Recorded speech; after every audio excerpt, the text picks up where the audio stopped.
محمد رسول الله والذين معه أشداء على الكفار رحماء بينهم تراهم ركعا سجدا يبتغون فضلا من الله ورضوانا سيماهم في وجوههم من أثر السجود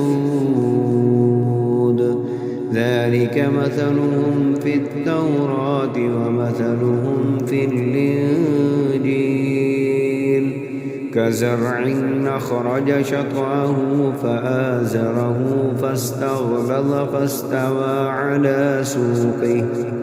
يعجب الزراع ليغيظ بهم الكفار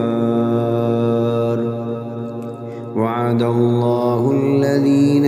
آمنوا وعملوا الصالحات منهم مغفرة وأجرا عظيما